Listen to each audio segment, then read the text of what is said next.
वृद्धि एवं विकास की अवस्थाएं। सबसे पहली होती है शैशवावस्था, जो कि 0 से 2 वर्ष की अवधि होती है। इस अवधि में विकास बहुत तीव्र गति से होता है, अर्थात लंबाई में 10 इंच की तथा वजन में 3 गुना तक वृद्धि होती है। लैंगिक विकास की पहली अवस्था स्वयं से प्रेम का संबंध भी शैशवावस्था का लक्षण है। जन्म के समय बच्चे बच्चियों से भारी होते हैं।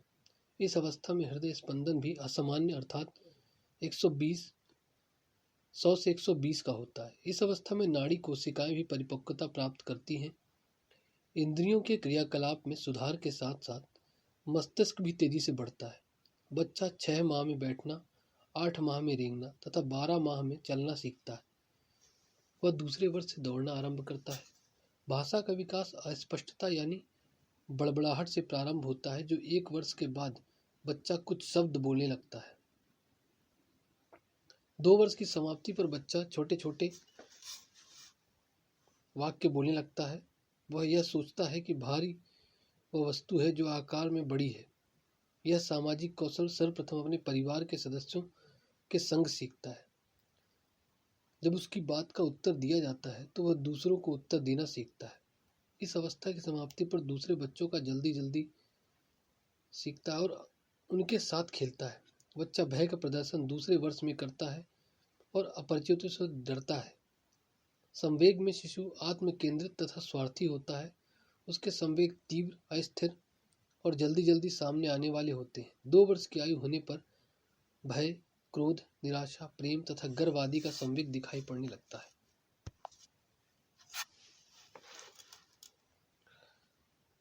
दूसरा स्टेज है इसके अंतर्गत पूर्व बाल्यावस्था, जो कि 3 से 6 वर्ष की होती है। इस अवस्था में बालक बहुत से गामक कौशल जैसे दौड़ना, कूदना, साइकिल चलाना आदि सीखता है। इसमें पैर की वृद्धि पर तीव्र तथा सिर की मंद होती है। 3 वर्ष की आयु पर बालक की लंबाई 38 इंच तथा वजन 33 पाउंड के लगभग हो जाता है। इस अवस्था के अंत तक बच्चा किशोर के मस्तिष्क के वजन का 90% वजन प्राप्त कर लेता है। 3 वर्ष की आयु पर वह अपने आसपास की खोज करके नया ज्ञान प्राप्त करता है। इस अवस्था की समाप्ति पर कोई भी कार्य अपने परिवार की इच्छाओं के विरुद्ध नहीं करता। 4-5 वर्ष की आयु में बालक रंग तथा आकार का मिलान कर सकता है और नामों को पहचान सकता है। इस अवस्था में सृजनशीलता भी सामने आती है और बच्चा अपने खिलौनों को तोड़कर उनके मैकेनिज्म को समझने का प्रयास करता है। इस अवस्था में ध्यान केंद्रित करने की क्षमता 7 मिनट से बढ़ाकर 20 मिनट हो जाती है और उनके मस्तिष्क में संख्या का प्रत्यय भी स्पष्ट हो जाता है। 6 वर्ष की आयु होने पर बच्चा शब्दों का निर्माण करने, शब्दों को वाक्य में प्रयोग करने तथा शब्दों के सही उच्चारण करने के लिए दूसरों की बातों को पूरे तौर पर समझ सकता है। नकल करना, लजाना, गड़बड़ाना आदि बातें भी इसी अवधि में दिखाई पड़ती हैं। इस अवधि में बालक बालिकाएं साथ साथ खेलते हैं और अपने माता पिता पर गर्व भी करने लगते हैं। इस अवधि में बच्चे अपने संवेगों को नहीं छुपा सकते। आशा, निराशा, भय, प्रेम, चिंता, घृणा तथा ईर्ष्या आदि संवेग उनमें स्पष्ट दिखाई देते हैं। बच्चे का नैतिक व्यवहार भी इन्हीं संवेगों द्वारा निर्देशित होता है। इस अवधि में 2 भावनाएं स्पष्ट दिखती हैं। इलेक्ट्रा भावना अर्थात बालिकाओं का अपने माता पिता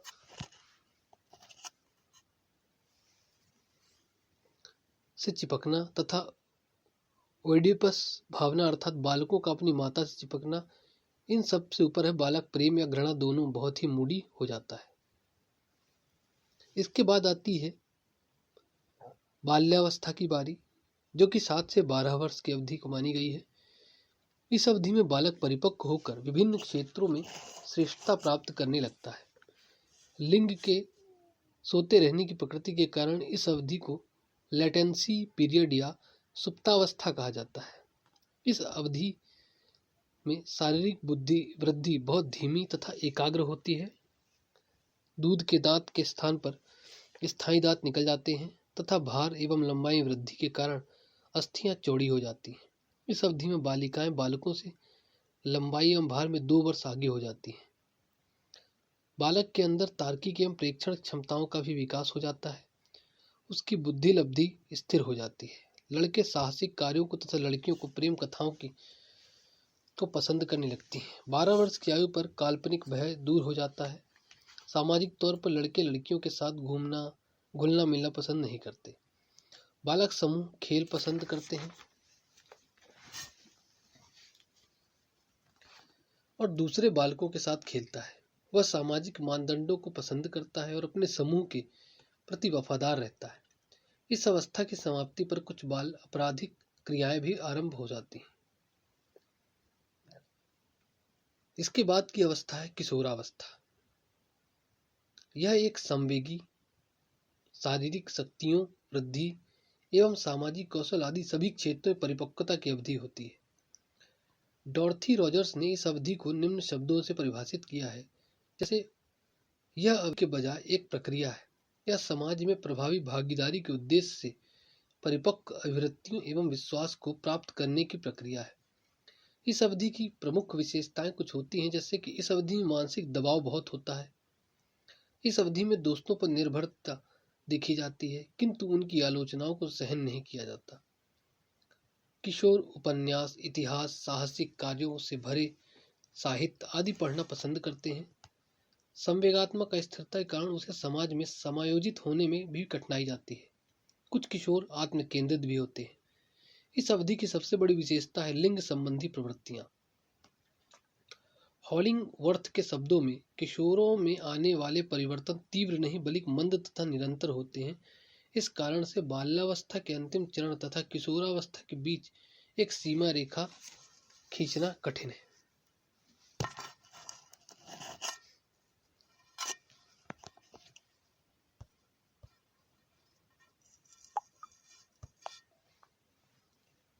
देखते हैं शैशवावस्था में मानसिक विकास की बात। शिशु के मानसिक विकास का अभिप्राय है उसके अपने उस प्रकार के पर्यावरण और चेतना से है जिसके द्वारा वह पर्यावरण की परिस्थितियों से समायोजन करने का प्रयास करता है। शिशु की जैसे जैसे आयु में वृद्धि होती जाती है वैसे वैसे उसका मस्तिष्क विकसित होने के साथ साथ उसकी मानसिक व्यवहार में ही परिवर्तन होते जाते हैं। इस प्रकार शैशवावस्था में मानसिक विकास की प्रमुख विशेषताएं देखने को मिलती हैं, जैसे जन्म के समय अर्थात प्रथम सप्ताह में जब शिशु जन्म लेता है तो शारीरिक दशाओं के आधार पर कुछ प्रतिक्रियाएं करता है। उसको भूख लगती है तो वह रोना शुरू कर देता है।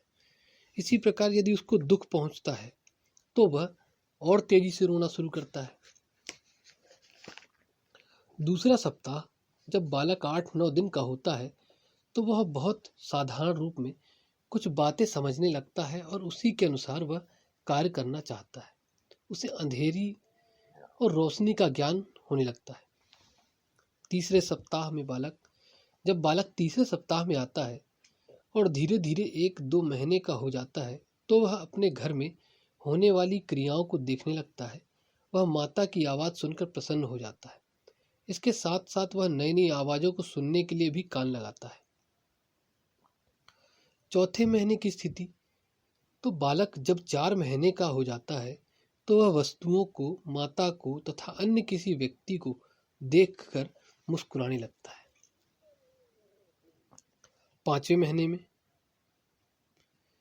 5वें इस माह में बालक अपनी माता को अच्छी तरह पहचानने लगता है और वस्तुओं को पकड़ने के लिए हाथ बढ़ाने लगता है।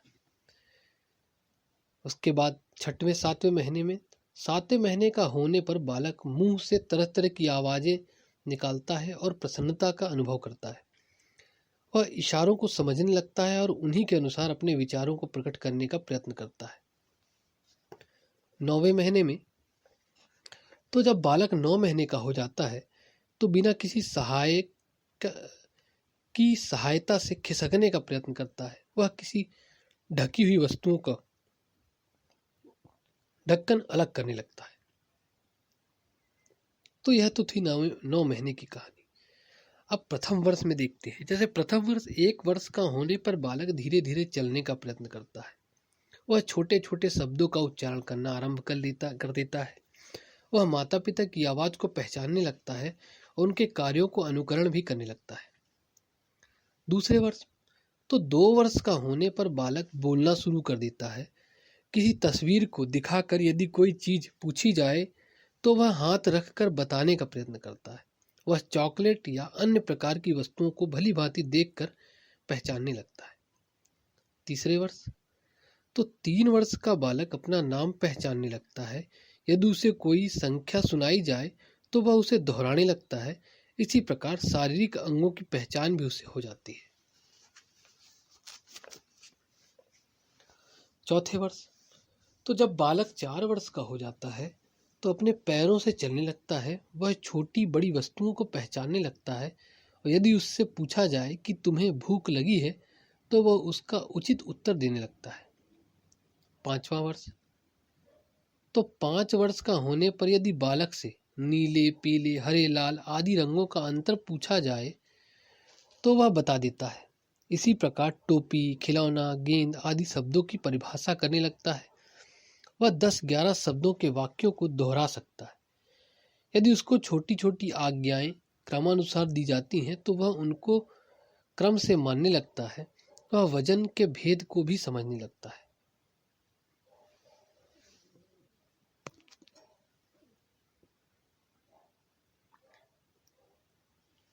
अब बात करते हैं बाल्यावस्था में किस प्रकार शारीरिक विकास देखने को मिलता है।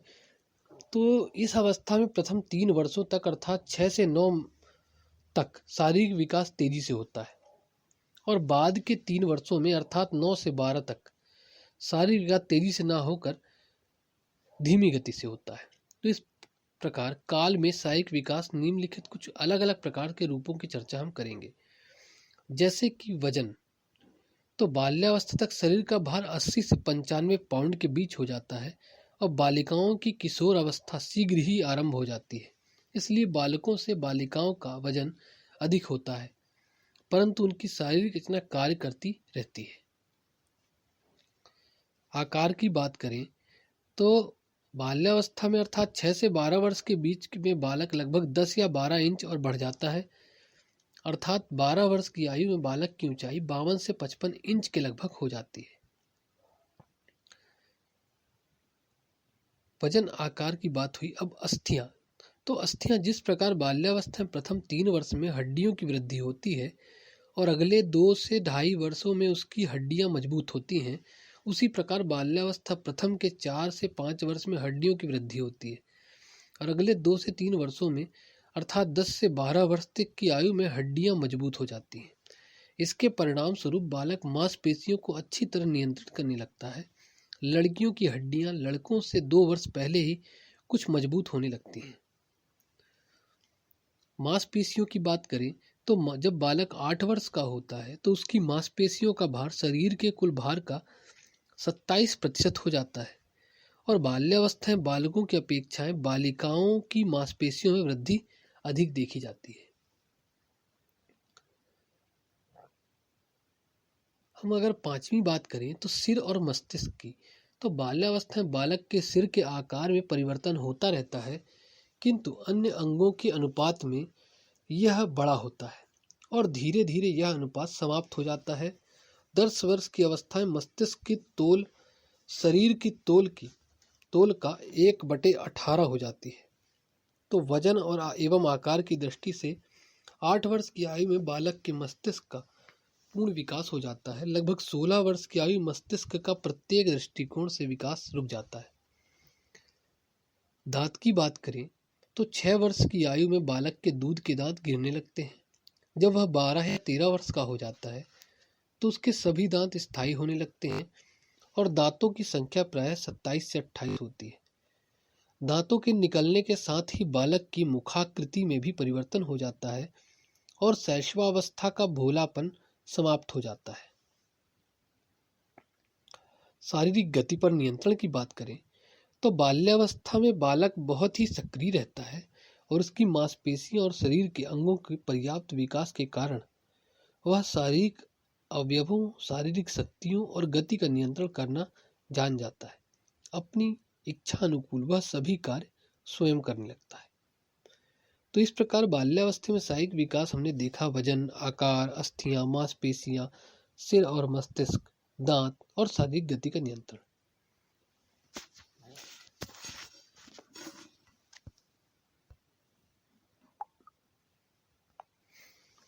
बाल्यावस्था में मानसिक विकास।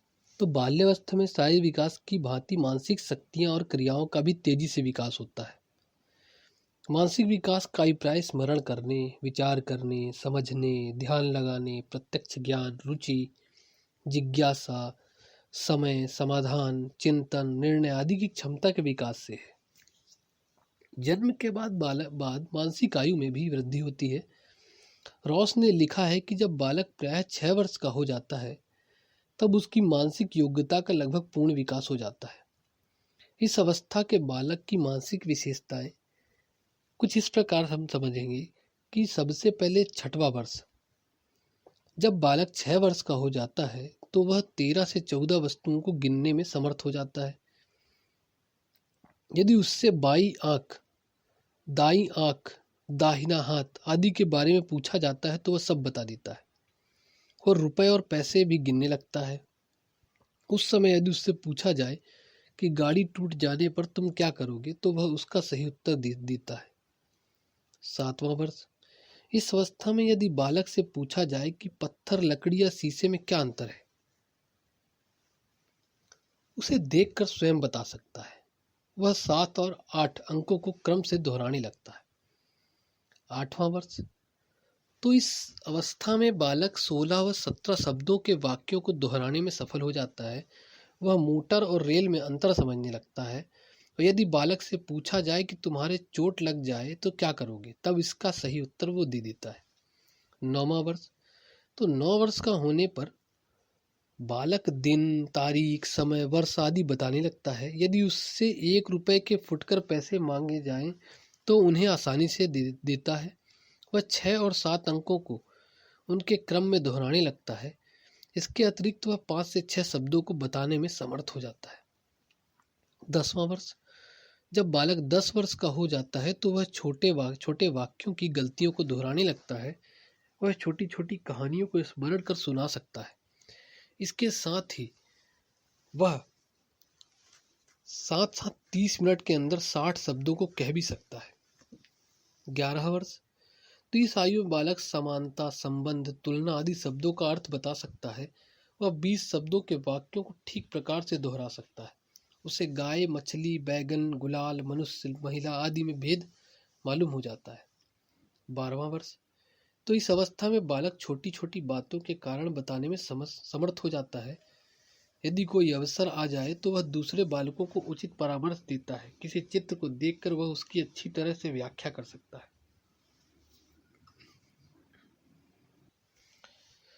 बाल्यावस्था में मानसिक विकास के विभिन्न स्वरूप। तो अगर हम देखें तो बाल्यावस्था में बालक के मानसिक विकास कुछ विभिन्न स्वरूपों में दिखाई देते हैं, जैसे संवेदना और प्रत्यक्षीकरण। तो इस आयु में बालक अपनी मित्र मंडली के साथ तथा विद्यालय के वातावरण के संपर्क में आता है, जिससे उसे ज्ञानेंद्रियों को प्रशिक्षित करने का पूरा अवसर प्राप्त होता है और वह तेजी से संवेदना से प्रत्यक्ष काम की ओर बढ़ जाता है। चिंतन।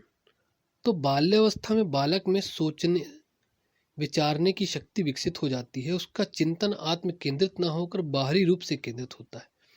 वह दूसरों के प्रति रुचि दिखाने लगता है। तीसरी चीज जो देखने को मिलती है वह है जिज्ञासा। तो नवीन वातावरण और नए लोगों के संपर्क में आने के कारण बालक में जिज्ञासा की प्रवृत्ति तीव्र हो जाती है। चौथी चीज देखने को मिलती है बौद्धिक विकास। तो बाल्यावस्था में बालक लिखने, पढ़ने, सीखने तथा अन्य क्रियाओं में रुचि लेने लगता है। इससे उसकी बुद्धि के विकास में पर्याप्त सहायता मिलती है। पांचवी चीज देखने को मिलती है ज्ञान और अनुभव। तो बाल्यावस्था में बालक विद्यालय में पढ़ने के साथ साथ पत्र पत्रिकाएं पढ़ता है, पुस्तकालय और बाल सभा का सदस्य बनता है। इससे उसकी पुस्तिकाएं ज्ञान के अतिरिक्त सामान्य ज्ञान और अनुभव में वृद्धि होती है, जो मानसिक विकास के लिए आवश्यक है। ज्ञान और अनुभव के अलावा रचनात्मक शक्ति। तो बाल्यावस्था में बालक रुचि और जिज्ञासा प्रवृत्ति से प्रेरित होकर अपनी रचनात्मक शक्ति का विकास करता है और तरह तरह के निर्माण कार्य करने का प्रयास करता है। तर्क शक्ति। तो बाल्यावस्था में बुद्धि, स्मृति, चिंतन, अनुभव आदि का विकास होने के कारण बालक की तर्क शक्ति का विकास हो जाता है। उसी के अनुसार वह प्रत्येक वस्तु या बात को तर्क के आधार पर स्वीकार करने का प्रयास करता है।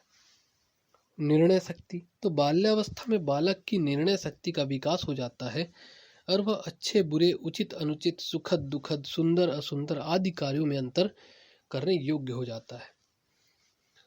कल्पना शक्ति, तो बाल्यावस्था में बालक पूर्ण अनुभवों के आधार पर कल्पना का भी विकास कर लेता है और 6 से 7 वर्ष की आयु में उसे काल्पनिक बातों में आनंद आने लगता है।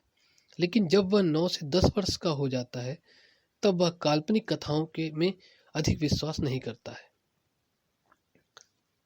समस्या समाधान, तो बाल्यावस्था में बालक में समस्या समाधान के गुणों का भी विकास हो जाता है। वह पहेली बुझाने और तरह तरह के खेलों में अधिक रुचि प्रदर्शित करने लग जाता है।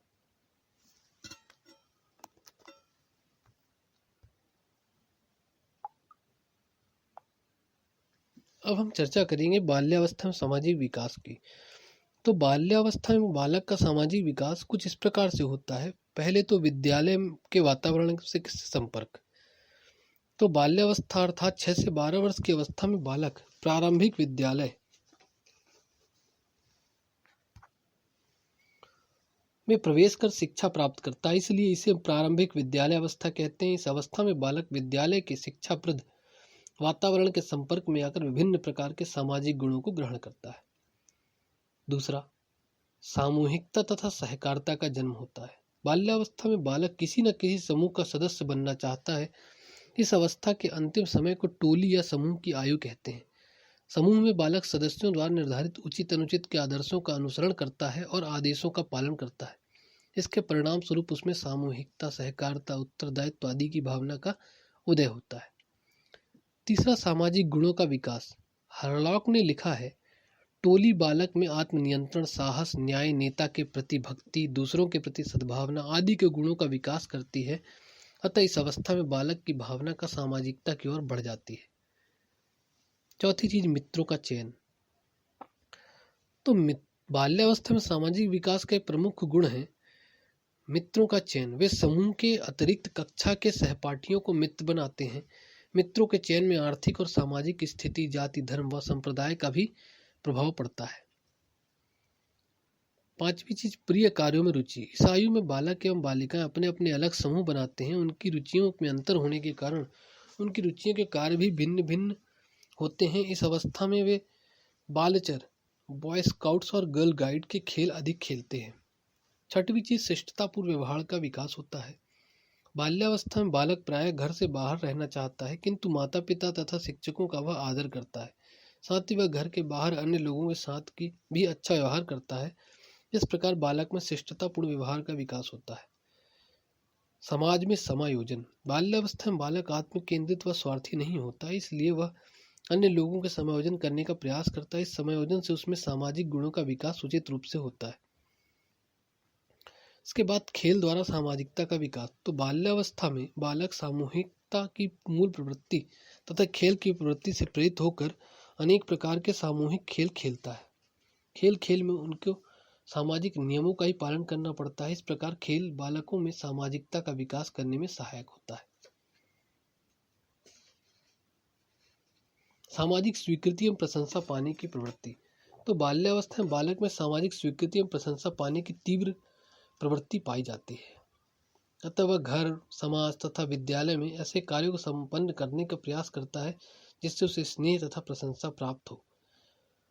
फिर उसके बाद नेतृत्व का विकास। तो बाल्यावस्था में बालकों में नेता की बनने की भावना दिखाई देने लग जाती है। इसके लिए वह दूसरों को प्रभावित करने वाले सामाजिक गुणों को सीखने तथा उनके अभिव्यक्ति करने का प्रयास भी करता है। अगला है समाज विरोधी व्यवहार का विकास। कभी कभी कुछ बालकों को अपने परिवार, समाज व साथियों प्रशंसा एवं सम्मान नहीं मिल पाता है, जिसके फलस्वरूप वे उदंड बन जाते हैं। इसी समय जो है बाल अपराधी के भी गुण दिखने लग जाते हैं। उसके बाद प्रतियोगिता एवं प्रतिद्वंदिता। बाल्यावस्था में सामाजिक विकास की ये दोनों अत्यधिक प्रभावशील ऋणात्मक शक्तियां हैं, जिनकी अभिव्यक्ति बालक लिखने, पढ़ने, गृह कार्य करने, कक्षा में प्रश्नों का उत्तर देने, खेलने आदि के लिए करता है।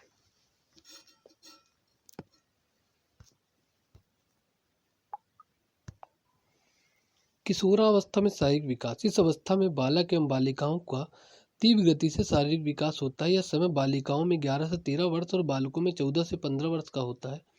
इस अवस्था में शारीरिक विकास और परिवर्तन कुछ इस प्रकार से दिखाई देते हैं। जैसे सबसे पहले भार। तो शुरू से किशोरावस्था में बालिकाओं का भार बालकों की अधिक होता है। इस अवस्था के अंत में बालिकाओं का भार 23 पाउंड और बालकों का भार लगभग 25 पाउंड का हो जाता है। यह दोनों प्रकार का भार सामान्य माना गया है। इस भार के लड़के और लड़कियों हष्ट-पुष्ट होते हैं। लंबाई। तो किशोरावस्था में लड़कों और लड़कियों की लंबाई तेजी से बढ़ती है। यह लंबाई 15 वर्ष की आयु से बढ़ना प्रारंभ होती है, लेकिन लड़कियों की अपेक्षा लड़कों की ऊंचाई कुछ अधिक रहती है और प्रौढ़ावस्था में पहुंचते पहुंचते बालक बालिकाओं से लगभग 5 इंच अधिक लंबे हो जाते हैं और उनका भार भी लड़कियों की अपेक्षा अधिक हो जाता है। साइमंस के अनुसार 15 से 20 वर्ष के बीच के लड़के और 14 से 18 वर्ष के बीच की लड़कियां पूरी ऊंचाई में पहुंच जाती हैं। फिर भी प्रकृति ने लड़कियों की अपेक्षा लड़कों की ऊंचाई अधिक रखी है। हड्डियों के विकास। तो इस अवस्था में लड़कों और लड़कियों दोनों की हड्डियां अच्छी तरह मजबूत हो जाती हैं और 14 वर्ष में शरीर के अंदर इन हड्डियों की संख्या लगभग 350 तक हो जाती है और लड़कों की अपेक्षा लड़कियों की हड्डियां अधिक मजबूत होती हैं। 13 से 14 वर्ष की अवस्था में दोनों के मुंह में लगभग 28 दांत निकल आते हैं। सिर और मस्तिष्क। तो साधारण रूप से सिर और मस्तिष्क बाल्यावस्था में बड़ा होता है, लेकिन किशोरावस्था तक पहुंचते हुए इसकी वृद्धि बराबर होती रहती है। मनोवैज्ञानिकों के अनुसार 15 से 16 वर्ष की आयु में सिर का लगभग पूर्ण विकास हो जाता है। इस आयु में मस्तिष्क का भार 1200 और 1400 ग्राम के बीच होता है। मांसपेशियां। तो किशोरावस्था में मांसपेशियों का विकास तीव्र गति से होता है। इस समय मांसपेशियां मजबूत हो जाती हैं और शरीर के सभी अंग मांसपेशियों के कारण पूर्ण रूप से नियंत्रित होने लगते हैं। ज्ञानेंद्रियों का विकास। तो किशोरावस्था में लड़कों और लड़कियों की ज्ञानेंद्रियों का विकास होने लगता है। जैसे आंख, नाक, कान तथा त्वचा का पूर्ण रूप से विकास हो जाता है। विभिन्न अंगों में वृद्धि होना। इस समय लड़कियों के वक्षस्थल और कूल्हे बढ़ जाते हैं, लड़कों के कंधे चौड़े हो जाते हैं, लड़कियों में मासिक धर्म शुरू हो जाता है तथा लड़कों को अन्य प्रकार के स्वप्न दिखाई देने लगते हैं। लड़कों के मुख पर मूछ और दाढ़ी के बाल स्पष्ट रूप से दिखाई देने लगते हैं। इसी प्रकार दोनों के विशेष अंगों का विकास होने लगता है। आवाज में परिवर्तन। तो किशोरावस्था में गले की थायराइड ग्रंथियां अपना कार्य करना शुरू कर देती हैं, जिसके फलस्वरूप लड़कों की आवाज में भारीपन आ जाता है, परंतु लड़कियों की आवाज में धीमापन, कोमलता, मिठास आदि गुण दिखाई देने लगते हैं। गत्यात्मक विकास। इस अवस्था में बालक और बालिकाएं दोनों में गत्यात्मक विकास पूर्ण होने लगता है, अर्थात केवल गति की तीव्रता ही नहीं होती बल्कि गति की शक्ति भी बढ़ जाती है। किशोर और किशोरियां खेलने, कूदने, दौड़ने, व्यायाम करने, साइकिल या स्कूटर चलाने तथा अनेक प्रकार के परिश्रम करने लगते हैं और यह सभी कार्य किशोर और किशोरियों में समान रूप से शक्ति का संचालन करते हैं। कुछ ग्रंथियों का प्रभाव। किशोर और किशोरियों में अनेक प्रकार के शारीरिक परिवर्तन होने के साथ साथ कुछ ग्रंथियां भी अपना प्रभाव डालने लगती हैं, जैसे गल ग्रंथि, आंतरिक स्राव ग्रंथि और बाहरी स्राव ग्रंथियां होने लगता है। क्योंकि शरीर में परिवर्तन होता है, इस कारण इन ग्रंथियों का अपना अपना कार्य भी बढ़ जाता है।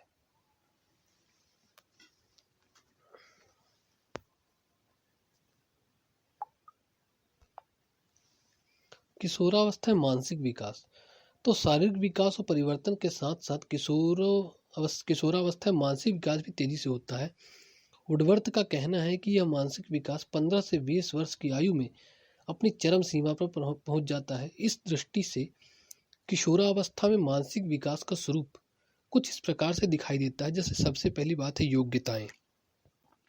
तो किशोरावस्था में बालक बालिकाओं की मानसिक योग्यताएं इस प्रकार की हो जाती हैं कि वह कठिनाइयों का सामना करने तथा अपनी योग्यताओं का परिचय देने का रूप प्रकट करने लगते हैं। अर्थात दोनों की मानसिक योग्यताएं इस प्रकार की हो जाती हैं कि वह छोटी मोटी समस्याओं का समाधान ठीक प्रकार से कर सकती है। बौद्धिक विकास। तो किशोरावस्था में बालक की बुद्धि का तीव्र गति से विकास होता है। इस समय किशोर और किशोरियों में अनेक प्रकार की बौद्धिक क्रियाएं होती हैं, जिनके कारण विकास संभव हो जाता है। इस अवस्था में चिंतन की शक्ति बढ़ जाती है और किशोर तथा किशोरियाँ किसी चीज को देखकर उसके विषय में सोचना विचारना शुरू कर देते हैं। चिंतन और विचार शक्ति की सहायता से वे तरह तरह के विषयों की व्याख्या और आलोचना करने में भी सक्षम हो जाते हैं। इस अवस्था में चिंतन के साथ साथ तर्क शक्ति तथा वाद विवाद की क्षमता भी बढ़ने लगती है, जिसके कारण किशोर तथा किशोरियाँ बिना किसी तर्क के किसी बात को सरलतापूर्वक मानने के तैयार नहीं होते हैं। तर्क शक्ति के विकसित होने के कारण किशोर अनेक प्रकार की समस्याओं का समाधान करने के लिए तैयार रहते हैं। किशोरों में चिंतन और तर्क शक्ति के विकास के फलस्वरूप उनमें निर्णय शक्ति अथवा निर्णय करने की क्षमता का विकास हो जाता है, अथवा किसी वस्तु को देखकर उसके संबंध में अपना निर्णय देने की क्षमता रखते हैं। इसी समय अपनी रुचि के अनुकूल किशोर मूर्त और अमूर्त वस्तुओं, तथ्यों और विषयों पर एकाग्र होकर ध्यान केंद्रित करने की क्षमता और भी बढ़ने लगती है। कुछ प्रयोगों के द्वारा यह प्रमाणित हो चुका है कि किशोरावस्था में किशोरों की स्मरण शक्ति विकसित होने लगती है और वे बड़े बड़े वाक्यों को तथा गंभीर बातों को आसानी से याद कर लेते हैं। इस समय किशोर कल्पना जगत में घूमता है और उसमें दिव्य स्वप्न देखने की प्रवृत्ति विशेष रूप से आ जाती है। अतः यदि उसकी कल्पना शक्ति का उचित प्रयोग किया जाए तो वह संगीत, साहित्य, कला आदि में निपुण हो सकता है। भाषा का विकास। तो किशोरावस्था में किशोरों में चिंतन, तर्क, स्मरण आदि शक्ति का विकास होता है, जिसके कारण पढ़ने लिखने की योग्यता में वृद्धि होती है। यही कारण है कि इस अवस्था में किशोर नई नई बातें शीघ्रता से ग्रहण करके अपने मन में रख लेते हैं। इसके अतिरिक्त सामाजिक बातों को सीखने में भी अपना ध्यान लगाते हैं, जिसके कारण उनका शब्द भंडार, वाक्य रचना आदि का विस्तार हो जाता है। किशोर विद्यालय में जाकर तथा सामाजिक संपर्क में आकर नई नई बातों के प्रति अपनी रुचि प्रदर्शित करने का प्रयत्न करते हैं। सीखने की क्षमता का भी विकास देखने को मिलता है। जैसे इस समय किशोर की बुद्धि का तेजी से विकास होता है, जिसके कारण किशोरों में जिज्ञासा शक्ति बढ़ जाती है और किशोर प्रत्येक नई बातों को समझना और सीखना चाहते हैं। वह व्यवहारिक, वैज्ञानिक, सैद्धांतिक आदि कार्यों को करने में रुचि दिखाने लगते हैं। बहुमुखी रुचियों का विकास होता है। किशोरावस्था में यदि किशोर को पौष्टिक भोजन दिया जाए तो वह उनका शारीरिक और मानसिक दोनों प्रकार का स्वास्थ्य ठीक रहता है और वह अध्ययन तथा कला में संबंधित बहुमुखी रुचियों के प्रदर्शित करने की ओर बढ़ जाते हैं। इन्हीं रुचियों के कारण उनके अनेक प्रकार की बातें भी सीख जाते हैं।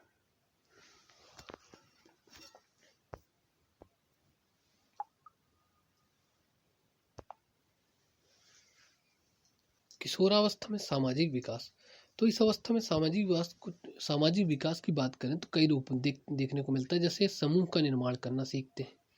इस अवस्था में किशोर इस प्रकार के समूह बनाते हैं जो बाल्यावस्था से अलग होते हैं और इस समय उनके समूह का निर्माण का अर्थ है मनोरंजन से होता है, जैसे भ्रमण करना, संगीत, नृत्य, नाटक, खेल आदि। उनके यह समूह अलग अलग प्रकार के होते हैं, अर्थात लड़कों के समूह लड़कियों से भिन्न रहते हैं। दूसरी चीज होती है मित्रता की भावना का विकास। तो इस अवस्था में किशोर और किशोरियों में मित्रता की भावना का विकास तेजी से होता है, जिसके कारण वे अच्छी वेशभूषा धारण करना चाहते हैं। उनका यह प्रयास होता है कि वे शिक्षा के क्षेत्र में अधिक से अधिक योग्यता प्राप्त करें और एक दूसरे के सामने उपस्थित होकर अपनी अपनी योग्यताओं का परिचय दें। परंतु सांस्कृतिक बाधाएं, संकोच और लज्जा के कारण किशोर और किशोरियों अपने विचारों को एक दूसरे सामने प्रकट नहीं कर पाते। तीसरी, समूह की सदस्यता। तो किशोर और किशोरियां अनेक प्रकार के समूहों के सदस्य हो जाते हैं और उनके प्रति वे भक्ति का श्रद्धा प्रकट करते हैं। हर एक किशोर समूह के सदस्यों का आचार विचार, वेशभूषा, रंग ढंग प्रायः एक समान होता है और उन्हीं को आदर्श मानकर वे प्रायः चलते रहते हैं। चौथी चीज होती समूह विशेष स्थान प्राप्त करना। इस अवस्था में प्राय किशोर अपनी योग्यताओं के अनुसार समूह में स्थान प्राप्त करने के इच्छुक करते हैं। वे खेलने में निपुणता, कला, कौशल, शिक्षा, संगठन आदि की योग्यता के आधार पर समूह अपना विशेष स्थान बनाने का प्रयत्न करते हैं। पांचवा है सामाजिक रुचियों का विकास। किशोर और किशोरियों सामूहिक कार्यों में निरंतर भाग लेते हैं, जिसके कारण उनकी सामाजिक रुचियों का विकास होता है। यहाँ रुचियाँ पढ़ाई लिखाई, साहित्य, संगीत, कला, सामाजिक संपर्क, सेवा आदि संबंधित होता है। सामाजिक चेतना की प्रकृति। तो किशोरावस्था में किशोर और किशोरियों में सामाजिक चेतना का विकास तेजी से होता है। वे ऐसा सोचने लगते हैं कि समाज में उनका विशेष स्थान है। इसके कारण वे समाज में अच्छे या अच्छा कार्य करने की ओर बढ़ जाते हैं। उन्हें समाज की अनेक बातों, वर्गों और भेदों का ज्ञान होने लगता है। इस ज्ञान के कारण वे सामाजिक अंतर को समझने लगते हैं। सातवां है सामाजिक परिपक्वता की उन्नति। किशोरावस्था में प्रत्येक किशोर और किशोरी अपने आप को युवा और युवती समझने लगते हैं। वे जो भी कार्य करते हैं उसमें यही दिखाई देता है कि वे ऐसा कार्य कर रहे हैं जैसे युवक करते हैं। इस परिपक्वता की अनुभूति के कारण वे सदैव समाज के प्रति अपने कर्तव्यों का पालन करते रहते हैं। इस प्रकार के विचारों के कारण उनमें सामाजिक गुणों का विकास तेजी से होता है। आठवां है व्यवसायिक रुचियों का विकास। तो किशोरावस्था में किशोरों में व्यवसायिक रुचियां भी उत्पन्न हो जाती हैं। वे अपने भावी भविष्य के बारे में सोचने लगते हैं तथा उसे चुनने का प्रयास भी करते हैं। वे ऐसा व्यवसाय चुनना चाहते हैं जिससे समाज में उनका अधिक से अधिक आदर हो। इस प्रकार से उनकी व्यावसायिक रुचियां कभी भी सफलता की ओर बढ़ जाती हैं और कभी असफलता की ओर। नौवां है सामाजिक शक्तियों का से प्रभावित होना। तो किशोर देश और समाज में पाए जाने वाले विभिन्न समूहों और राजनीतिक दलों से प्रभावित होते हैं। धीरे धीरे वे किसी न किसी दबाव समूह या राजनीतिक दल का सदस्य बन जाते हैं।